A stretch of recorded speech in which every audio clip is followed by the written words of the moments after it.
Nyunsu Fusranang. Moordverdachte krijgt 30 jaar cel na hoger beroep. Ingrijpende wijzigingen wet over leeftijd en leiding OM. Openbaar Ministerie niet gekend bij initiatiefwetten. Ongehoorde gang van zaken. Je moet kaal geplukt worden, zegt Ivanildo Plein over wetsvoorstel tegen criminelen. Chef politiebureau laat overuren registreren terwijl hij thuis rijschool runt. Bloemenhulde Fort Zeelandia. Nadruk gelegd op het voorkomen van herhaling. Nabestaande decembermoorden eisen eerherstel slachtoffers bij herdenking Amsterdam. Totale directieministerie ontheven vanwege slechte communicatie, slechte voorbereiding en slechte betrokkenheid met werkveld. Wetenschappelijk personeel hervat beraad onderwijsactiviteiten stilgelegd. Het beleid van president Simons mist effect, Suriname opnieuw in zelfde economische val als in eerdere NDP-jaren. Bordeaux krijgt 12 jaar cel voor drugsmokkel, 2 mannen krijgen 6 jaar. Ingrid Bouterse doet eigen kranslegging op 8 december. Anders lijkt het erop dat het alleen gaat om 15 mensen. Asset geeft af op Ramnant Anlal na uitspraken Willem-Alexander.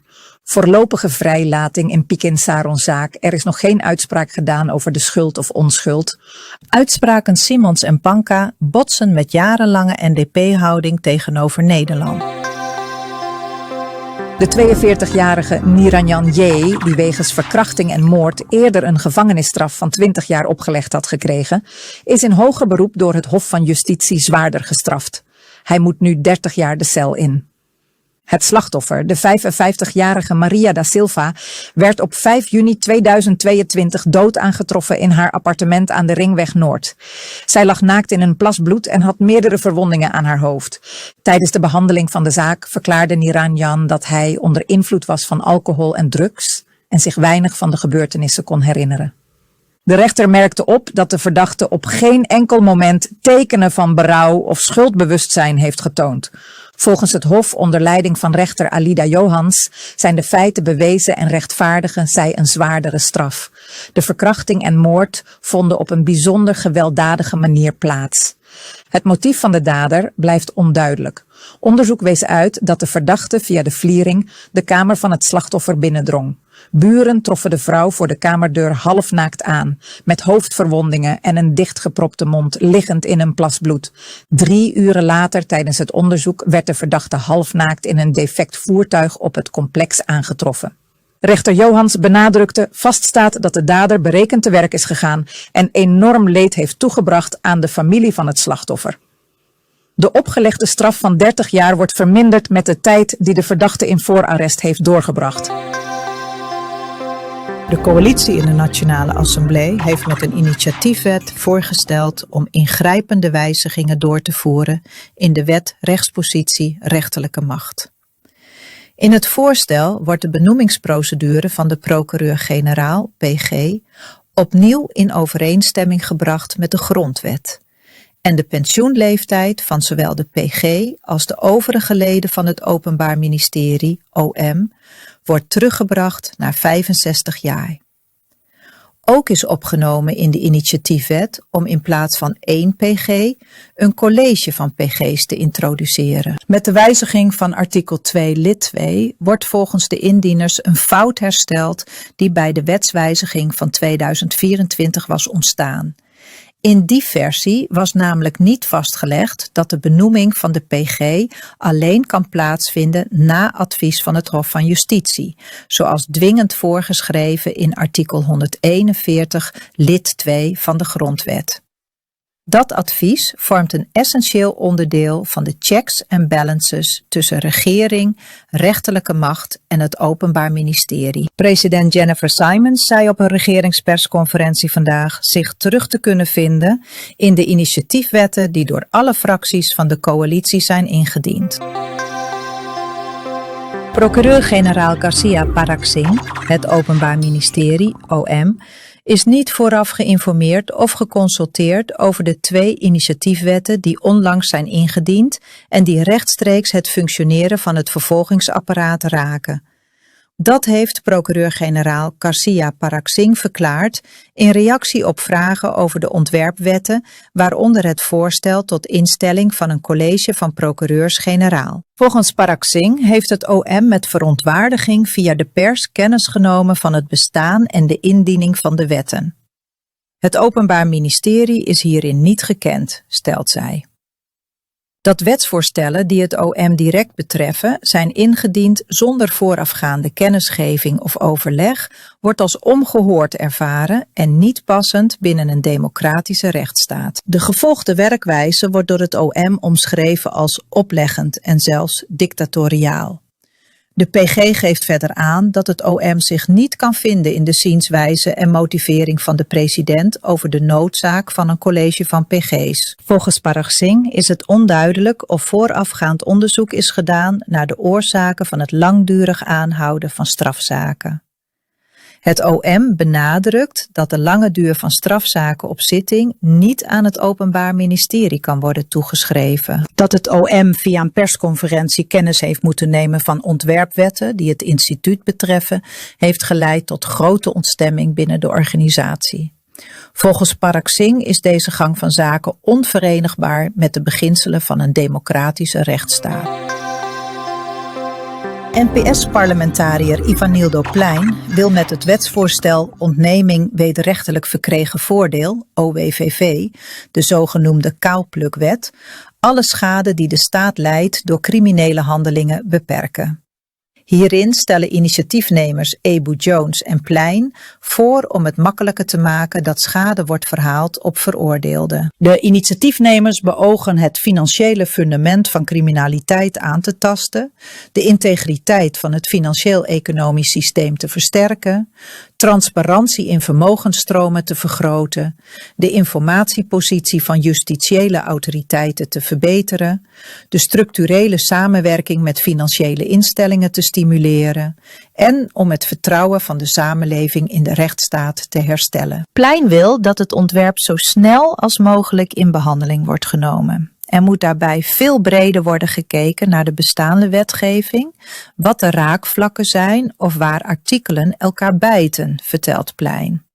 In essentie moet het erop neerkomen dat misdaad niet mag lonen. In Suriname zou een chef van dienst van een politiebureau onregelmatigheden vertonen rond het overurenbeleid binnen het Korps Politie Suriname. Bronnen stellen dat op zijn naam overuren worden genoteerd, terwijl hij in die uren niet op het bureau aanwezig zou zijn. De informatie wijzen erop dat de leidinggevende doorgaans van 7 uur tot 15 uur werkt en na afloop vertrekt. Tegelijkertijd zou hij buiten werktijd een rijschool runnen. Desondanks zou in de administratie worden vastgelegd dat hij tot 21 uur in dienst is, wat in de praktijk neerkomt op het registreren van een dubbele dienst. Naast de kwestie rond de overuren wordt ook gesproken over spanningen op de werkvloer.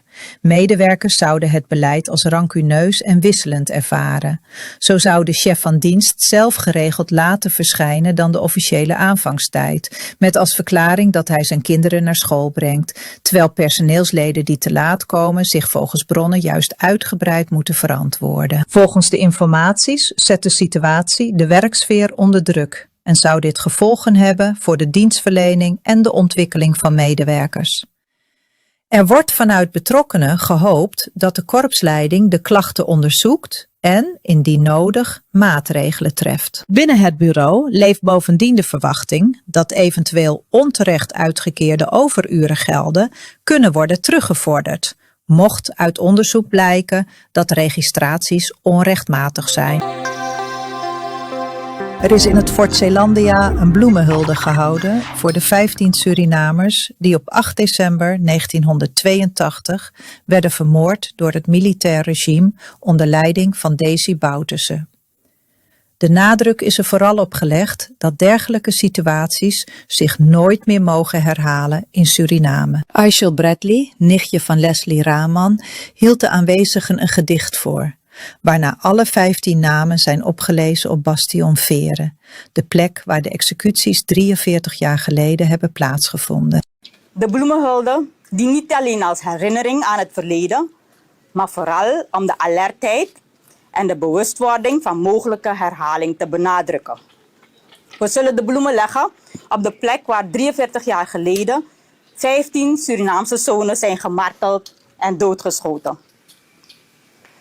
Een donkere dag in 82 geschied, op 8 december, welk ongeloof achterliet. 43 jaar geleden zijn ons ontnomen collega's, vrienden, broers, vaders en zonen. 15 helden, ambitieus, vooruitstrevend, jong en sterk. Die streden voor recht, een nobel werk. Strijd of strijd was hun roep vol moed en kracht. Wie nog zal vrede voor hen die in de duisternis wacht. Geen recht, geen wet, slechts zwijgen klonk. Terwijl de vrijheid in ketenen verzonk. Jonge eerlijke harten, vol van hoop, weggerukt door een onnodige dood. Geen eerlijk proces, geen rechtszaak of eer. De tranen vloeien keer op keer. Wie Safeti Girsanang klinkt als een heilige eed. Voor de 15 namen die Suriname nooit vergeet. 15 helden, nu een sterrenpracht, schijnen op ons met hun zwarte kracht. Met hun zachte kracht, De samenleving, nu gevormd en verweven met het gemis van wat had moeten leven. Democratie, recht, een droom ontnomen. De prijs van vrijheid, zwaar genomen. God zij met ons Suriname, roepen we met kracht. Terwijl we de namen gedenken, in het licht gebracht. Laten we niet vergeten, laat gerechtigheid overwinnen. Voor de 15 zielen die streden voor al onze gezinnen. Op dit moment van herinnering en rouw, eert Suriname hen die vielen als een heilige trouw. Gado Dewi Fesimang horen we nu in elke zucht.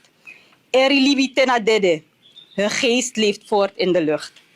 Als een belofte aan hen die met moed bevochten hun strijd. Gerechtigheid kent geen tijd. Kunnen jullie nu eindelijk in vrede rusten? Omarmd door moeders op hemelse kusten. De waarheid leeft. Het heeft overwonnen. Oppo kondremang, u oppo. Want nu pas is het begonnen. Wie moet zitten kondreboom? Suriname moet worden hersteld. Maar daarvoor moet het verhaal eerlijk worden verteld. De geschiedenis moet worden herschreven, zodat jullie daden voor altijd blijven voortleven. Kunnen jullie nu in vrede rusten? John Baburam, 36, advocaat. Brambeer, 31, journalist. Cyril Daal, 35, vakbondsleider. Kenneth Gonsalves, 42, advocaat. Eddie Hoost, 42, advocaat. André Kamperveen, 58, ondernemer. Gerard Lekkie, 37, psycholoog. Sugrim Umrao Singh, 42, wiskundige. Leslie Raman, 31, journalist. Surindra Rambokus, 29, militair. Harold Riedewald, 31, advocaat. Jeevan Singh Chomber, 24, militair. Jozef Slagveer, 42, journalist. Robbie Sohan Singh, 37, ondernemer. En Frank Wijngaarden, 36, journalist. Op 8 december 1982 werd in het Fort Zeelandia, sterker nog, hier op deze plek, 15 mannen vermoord. 15 levens, 15 families, 15 stemmen die werden gesmoord. Vandaag herdenken wij hen. En wij erkennen het diepe leed dat deze misdaad heeft veroorzaakt. Herdenken is niet slechts een terugblik, maar een morele plicht. Het is een belofte dat zulke gruweldaden nooit meer mogen plaatsvinden. Ik wil mijn diepe respect uiten naar de nabestaanden en voor het gehele Surinaamse volk. Uw moed, uw doorzettingsvermogen en uw onvermoeibare steun naar de nabestaanden en het streven van haar gerechtigheid zijn bewonderingswaardig. U laat zien dat de kracht van de samenleving niet ligt in het zwijgen, maar in het blijven eisen van waarheid en gerechtigheid. Maar gerechtigheid verliest haar betekenis als veroordelingen niet worden uitgevoerd. Er is nog steeds een veroordeelde moordenaar voortvluchtig. Dat is een pijnlijke realiteit voor ons. Want wat voor zin heeft het recht als straffen niet worden nageleefd? Het ondermijnt het vertrouwen in de rechtsstaat en geeft het signaal dat misdaden tegen de menselijkheid ongestraft kunnen. Wij moeten duidelijk zijn. Misdrijven tegen de menselijkheid dienen geen genade, geen gratie en mogen nooit vergoelijkt worden door politieke druk of partijbelangen. We zijn het daarom eens met de president van ons land toen ze als voorzitter van een politieke organisatie haar visie aan ons voorhield in september 2024. En zei, waar rechterlijke macht voor een kondre, no moest de ondervoetu voor een partij. Vertaald, de rechterlijke macht van een land mag nooit de onderhorigheid zijn van een partij. We delen die overtuiging. Alleen een sterke rechtsstaat kan garanderen dat gerechtigheid niet afhankelijk is van politieke willekeur. De politiek moet de rechterlijke macht institutioneel ondersteunen, maar zich onthouden van elke vorm van inhoudelijke beïnvloeding. Wij waarderen de mededeling van zijn majesteit koning Willem-Alexander der Nederlanden dat de Nederlandse ambassadeur is verzocht vandaag een krans te leggen. Dit gebaar bevestigt het wederzijds respect waarmee wij deze herdenking benaderen. En sluit aan bij de jaarlijkse attentie en betrokkenheid die ook de ambassadeurs van de Verenigde Staten en Frankrijk tonen ter ondersteuning van mensenrechten en gerechtigheid. Vandaag herdenken wij en we beloven ons in te zetten voor een Suriname waarin zulke tragedies zich nooit meer kunnen herhalen. Namoro potioso, videna condretan, enos apasa soso. Ik wil namens zij, die er vandaag niet kunnen zijn, maar die het belang hiervan nadrukkelijk onderkennen, wil ik deze bloemen neerleggen. Ik wil u bedanken, ook namens de groep die er vandaag niet kan zijn vanwege andere verplichtingen. Ik ben een buitenstaander. Vaak is het niet zozeer van belang wie de woorden uitspreekt, maar welke woorden worden gezegd. Ik ben blij dat wij dit onrecht standvastig hebben bevochten en de rechters hebben gedwongen recht te spreken. Ik denk dat het van belang is dat wij nu ook onze kinderen, de nazaten, het is van belang dat vandaag ook het onderwijs hierbij betrokken is. Dat wij onze kinderen leren wat het betekent om te staan voor democratie en gerechtigheid. Dat dit niet nog eens mag gebeuren. Ik dank u.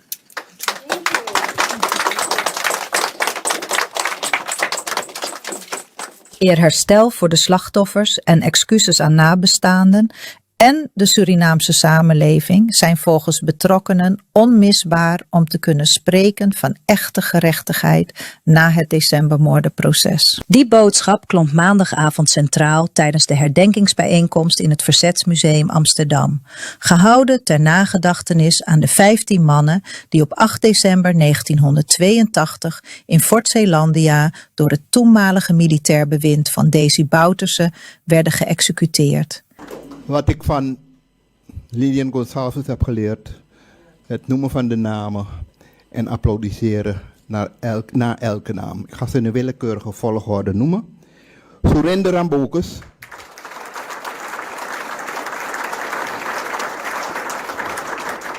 Jozef Slagveer.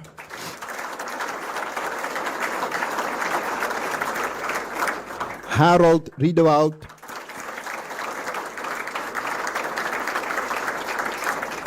Jiwan Singh Sombar,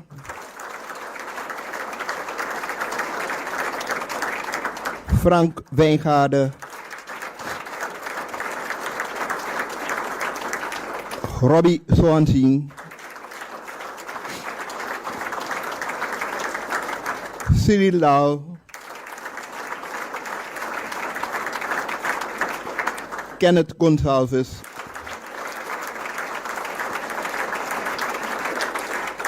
André Kamperveen,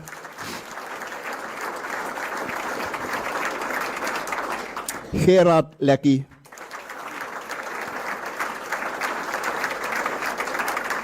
John Baburam, Bram Beer,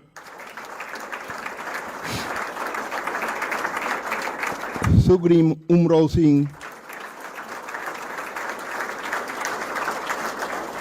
Eddie Hoost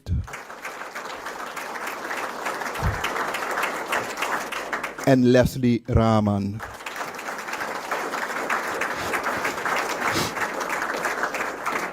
Voordat we overgaan naar het laatste lied, rest mij niet tientallen, niet honderdtallen, maar die duizenden mensen te bedanken die 43 jaren zijn gekomen waar we ook waren om de herdenking bij te wonen. De mensen die soms hier kwamen, in de zaal kwamen en niet naar het monument. De mensen die soms naar het monument kwamen en niet naar de zaal.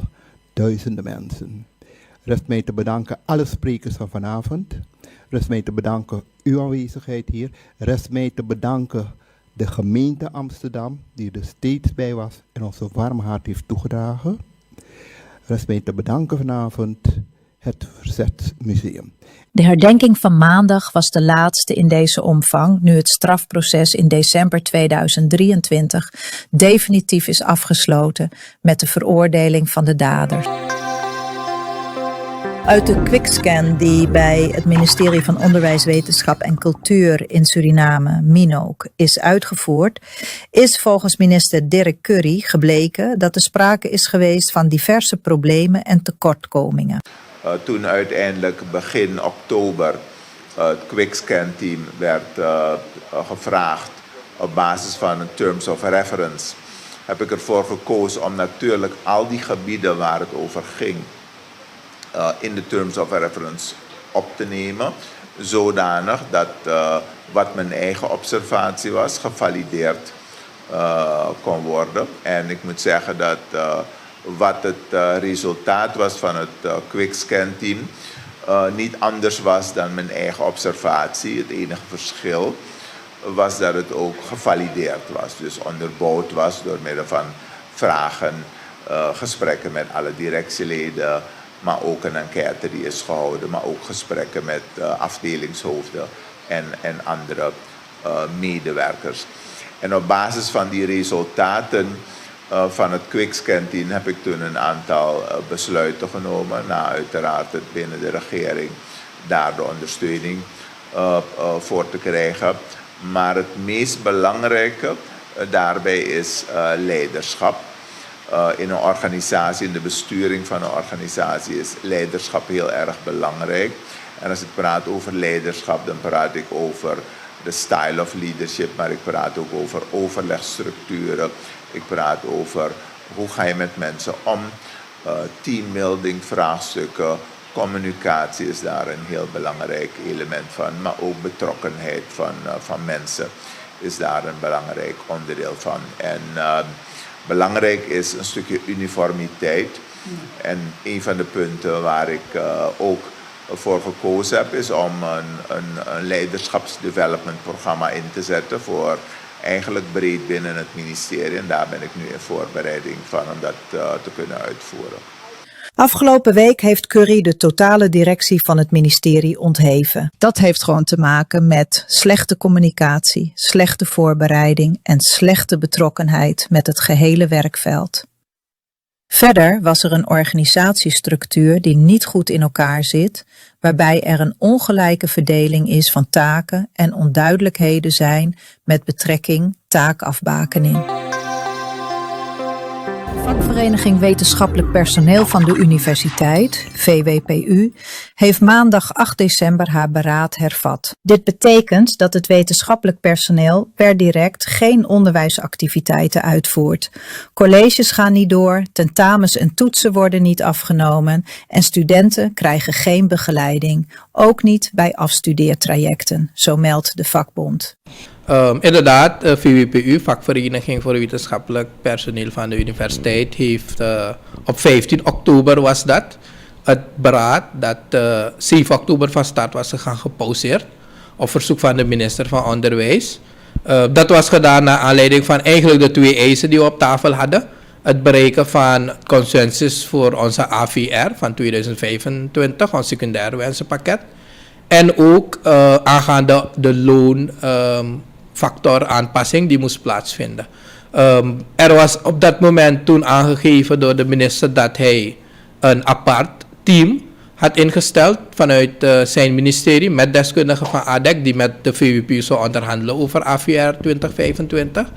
En wat betreft de loonfactoraanpassing had hij zelf aangegeven dat hij dus verder in regeringsverband dat zou bespreken. Wij hebben hem toen ook voorzien in alle documentatie en alles dat nodig was voor hem voor dat gesprek. We hebben inmiddels, zijn we dus een aantal weken verder. We hebben als onderhandelingsteam van de VWPU ook inderdaad gesprekken gehad met het onderhandelingsteam van de minister. Echter is er geen consensus kunnen bereiken uit die gesprekken. Verder hebben we dus ook vaker gevraagd over de vorderingen wat betreft ons loonfactoraanpassing. Vandaar is ook gereageerd vanuit het ministerie dat er nog geen nieuwe ontwikkelingen zijn daaromtrent. Dus wij hebben toen een ultimatum gesteld aan het ministerie en met name de minister en het team dat we op 28 november, want je moet ervan uitgaan als je 15 oktober begint, je bent 6 weken verder. Wij denken dat het een geruime tijd zou moeten zijn om een consensus te bereiken. Dus we hadden 28 november uiterlijk hun gevraagd om met een consensus op tafel te komen. Want kijk, wij hebben ons vakkenpakket gepresenteerd. Wij zijn van mening, als jij vindt van we kunnen niet alles inwilligen, geef ons aan wat kan wel, wat kan niet, wat moet weg. Dus wij verwachten dan tenminste een tegenvoorstel om dan dat te bespreken. Maar dat is niet op tafel gekomen. Toen hebben we op 28 november een ALV belegd, een spoed-ALV. Waarbij dus dit is meegedeeld, ook dat van de loonfactoraanpassing, dat er dus geen nieuwe ontwikkelingen zijn. En de leden hebben toen aangegeven, oké, laten we toch nog wat ruimte toekennen, om het zo te zeggen. Maar dan praten we nu niet meer met de minister, maar eigenlijk een stapje hoger. En dat is de president van het land, die is hoofd van de regering, die benoemt en ontslaat de ministers. Dus laat de president aangeschreven worden en dat zij ons dan moet gaan helpen met de oplossing. Dus de brief is inderdaad toegegaan. We hadden haar gevraagd tenminste binnen 1 week ons te ontvangen. Dus geen akkoord, maar ontvangen. We hebben helaas geen reactie gehad, tot ons verbazing toe ook trouwens hoor. En op 5 december was er al een ALV gepland, waarbij we eigenlijk naar aanleiding van de reactie van de president een besluit zouden nemen. Dus die ALV is wel doorgegaan.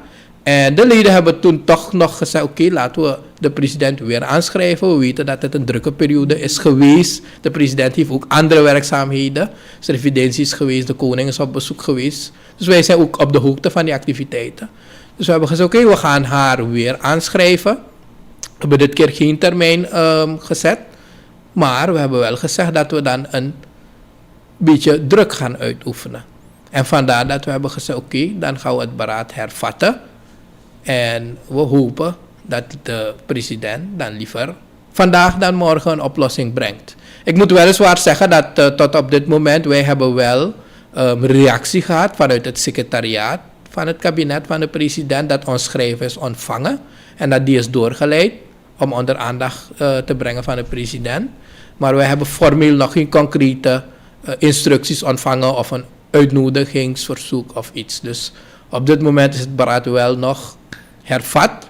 En wij wachten eigenlijk naar de reactie van de president in deze. De VWPU benadrukt dat zij sinds maart 2025 onderhandelt met het universiteitsbestuur. De bond stelt geen salarisverhoging te eisen, maar herstel van verstoorde beloningsverhoudingen. Hoewel de organisatie betreurt dat studenten nu gedupeerd worden, wijst zij erop dat ook het wetenschappelijk personeel zwaar lijdt onder elke onderbreking van het onderwijsproces. De Suriname Economic Oversight Board, SEOB, slaat opnieuw alarm over de staat van de economie. Onder president Simons nemen de financiële problemen van het land verder toe. De inflatie stijgt, de wisselkoers blijft onder druk en de staatsschuld groeit door. Volgens SEOB zijn de maatregelen van de regering tot nu toe onvoldoende om de economie te stabiliseren. Wat vooral opvalt is dat deze situatie sterk lijkt op wat Suriname in het verleden al vaker heeft meegemaakt, onder NDP-geleide periodes. Zowel in het militaire tijdperk van 1980 tot 1986, als in de regeringen 1996 tot 2000, 2010 tot 2015 en 2015 tot 2020 doken vergelijkbare problemen steeds weer op. Hoge uitgaven, snelle geldgroei, oplopende schulden en terugkerende druk op de wisselkoers. Die economische patronen lijken zich nu opnieuw te herhalen. Volgens SEOB is de kern van het probleem dat dezelfde beleidsfouten blijven terugkomen. Net als in de eerdere NDP-periodes wordt er te veel uitgegeven, ontbreekt het aan voldoende fiscale discipline en blijven noodzakelijke hervormingen uit. Daardoor blijft Suriname vastzitten in een economische cyclus waarin inflatie, koersverlies en groeiende schulden elkaar versterken. SEOB benadrukt dat alleen een strenger en consequenter beleid de situatie kan keren. Zonder duidelijke keuzes en transparantie zal het land opnieuw de prijs betalen voor economische misstappen die het verleden al meerdere malen hebben getekend. Kantonrechter Maureen Dayala heeft Joël Martinez, beter bekend als Bordeaux, vandaag bij verstek veroordeeld tot 12 jaar gevangenisstraf. Het Openbaar Ministerie ziet hem als de leider van een groep die in 2020 ongeveer 450 kilo cocaïne in Suriname zou hebben ingevoerd met een klein vliegtuig. De officier van justitie had 13 jaar geëist. Maar volgens Bordeaux' advocaat Ervin Kanhai zijn er fouten gemaakt in het onderzoek. Zo zou een verplicht scheikundig rapport ontbreken. Het Openbaar Ministerie vond dat er toch genoeg bewijs was en de rechter volgde dat standpunt. Samen met Bordeaux stonden ook Clifton Keppie Jongeman en Albert Gauw terecht. Zij kregen elk 6 jaar cel. Alle 3 worden zij verdacht van deelname aan een criminele organisatie, medeplichtigheid aan moord en doodslag, drugshandel en witwassen. Bordeaux moet daarnaast nog een straf van 8 jaar uitzitten in Frankrijk, waar hij in 2019 bij verstek werd veroordeeld. In 2024 werd hij in Brazilië aangehouden en later uitgeleverd aan Frankrijk. Suriname vroeg ook om uitlevering, maar Brazilië heeft alleen een verdrag met Frankrijk. Voor zijn arrestatie was Bordeaux bestuurslid van de ABOP en directeur van het Nationaal Indoor Stadion. Ondanks eerdere politieke beloften dat zijn problemen snel opgelost zouden worden, zal Bordeaux voorlopig nog lange tijd achter slot en grendel blijven. NDP-parlementariër Ingrid Bouterse-Waldring is het er niet mee eens dat er jaarlijks op 8 december slechts aandacht wordt besteed aan de 15 mannen die op 8 december 1982 in Fort Zeelandia zijn vermoord.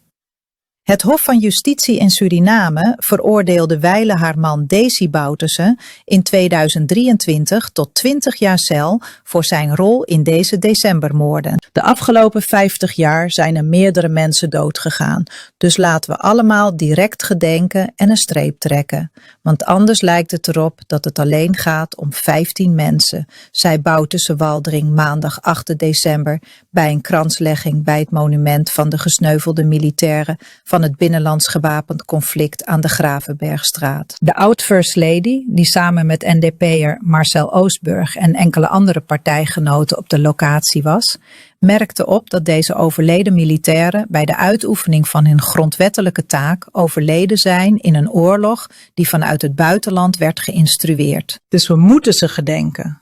Natuurlijk mogen de mensen 8 december gedenken, maar men moet weten dat het niet alleen om 15 man gaat. Het gaat om veel meer, herhaalde zij meerdere malen. Opvallend is wel dat de groep uitgerekend op 8 december voor een kranslegging op deze locatie heeft gekozen en zich voordeed alsof de gesneuvelde militairen helemaal geen aandacht krijgen, terwijl de Surinaamse overheid deze groep jaarlijks op 21 juli in een herdenkingsceremonie middels kransleggingen en toespraken herdenkt. Daarbij worden ook de nabestaanden van de overledenen uitgenodigd. Oostburg merkte op dat het in de bedoeling ligt om deze kranslegging een jaarlijks terugkerend karakter te geven. Na aanleiding van kritiek die Ramnandan Lal heeft op uitspraken van koning Willem-Alexander over de decembermoorden, zou volgens advocaat Hugo Esset Henk Ramnandan Lal een kwaadaardige kletskoek zijn. De Palu-topper betitelt de uitspraken als verregaand en zei dat de koning op het hoofd van president Simons plast. En dan was er één wanklank waar ik toch bij stil moet staan. En dat is een wanklank van de heer Ramnandan Lal, die zich, wat mij betreft, zeer ongepaste termen heeft uitgelaten over hoe hij vindt dat de koning onze president heeft behandeld. Met name over wat de koning over de 8 december moorden zou hebben gezegd. Ramnandan Lal beweert nog steeds het verzinsel dat 8 december die moorden in feite door Nederland gepleegd zijn, althans dat zij daar alles vanaf weten en mee te maken hebben. Hij wenst niet te erkennen dat de Surinaamse rechter exact heeft vastgesteld welke Surinamers die moorden hebben gepleegd, hoe laat, hoe, enzovoort. Deze kwaadaardige kletskoek van meneer Ramnandan Lal komt wat mij betreft rechtstreeks uit de koker van die linksradicale politieke partijen die in september en oktober 1982 het militair gezag hebben geadviseerd om een onvergetelijk bloedbad aan te richten. Toen dat bloedbad ook was aangericht, werd vanuit diezelfde radicale hoek geroepen dat het er eigenlijk 40 slachtoffers hadden moeten zijn. Dat was nou echt een wanklank. En die lijkt nu weer te willen klinken. 5 verdachten in de Pikinse rondzaak zijn tijdens het hoge beroep tijdelijk vrijgelaten. Hun advocaten hadden op 21 oktober aan het Hof gevraagd om hen in voorlopige vrijheid te stellen. En dat verzoek is nu toegewezen. Kantonrechter Alida Johans benadrukte dat er nog geen beslissing is genomen over de schuld of onschuld van de mannen. Zij zei dat pas duidelijk wordt wat er precies is gebeurd nadat alle verhoren en pleidooien zijn afgerond. De rechter maakte ook duidelijk dat de verdachten bij elke zitting aanwezig moeten zijn. Advocaat Milton Kastelen is blij met de beslissing. Hij legt uit dat de vrijlating niets zegt over het bewijs of over welke straf de mannen eventueel kunnen krijgen. Volgens hem betekent het alleen dat zij hun rechtszaak thuis mogen afwachten, omdat er geen risico is dat ze vluchten of bewijs beïnvloeden. Opvallend is dat het Hof heeft aangegeven een decente te willen houden. Een bezoek aan de plek waar de gebeurtenissen hebben plaatsgevonden. Volgens Kastelen laat dit zien dat het Hof de zaak heel zorgvuldig wil onderzoeken. De recente uitlatingen van president Jennifer Simons en de Surinaamse ambassadeur in Nederland Ricardo Panca over de relatie met Den Haag staan in scherp contrast met de toon die de Nationale Democratische Partij, NDP, gedurende het afgelopen decennium voerde. Maar beide functionarissen nu benadrukken dat de NDP nooit tegen Nederland was, wijzen historische ontwikkelingen op een veel confronterende relatie tussen beide landen. Ik ben lid van de NDP nog steeds. En als zodanig heb ik altijd de ideologie van de partij hoog gehouden en uitgedragen. Hè? En wij als partij hebben nooit ruzie gehad met Nederland en Nederlanders. Maar het ging bij ons meer om de politiek. Politiek Den Haag. Waarmee wij altijd in discussie zijn geweest, oneens zijn geweest en dat mag. We mogen met elkaar verschillen van mening. Als het gaat om de behandeling die Suriname kreeg. En daar wilden we dus toch wel op basis van gelijkwaardigheid en respect voor elkaar verder samenwerken. Dat is het dus geweest. Hè? U weet, er waren altijd woorden als geen inmenging in interne aangelegenheden, omdat we een soevereine staat zijn. En dat is dus doorgaans toch wel gebruik dat landen zich verhouden van interne aangelegenheden van elkaar. En daar hebben we dus altijd op gewezen ook. Nou, ik denk dat een aantal dingen duidelijk zijn geworden. De lijn die uitgezet is geworden door de president is een van dat wij waardig met elkaar omgaan, respect voor elkaar hebben en het respect opbrengen dat Suriname een natie is, een soevereine natie en haar eigen weg ook wil opgaan. En natuurlijk zullen wij de uitgestoken handen van vrienden niet afslaan, maar ook aanpakken en gezamenlijk verder gaan. Dat is altijd ook zo geweest. Hè? Of deze nieuwe verzachtende toon structureel is, zal moeten blijken uit de verdere voortgang van de bilaterale onderhandelingen en beleidsafspraken.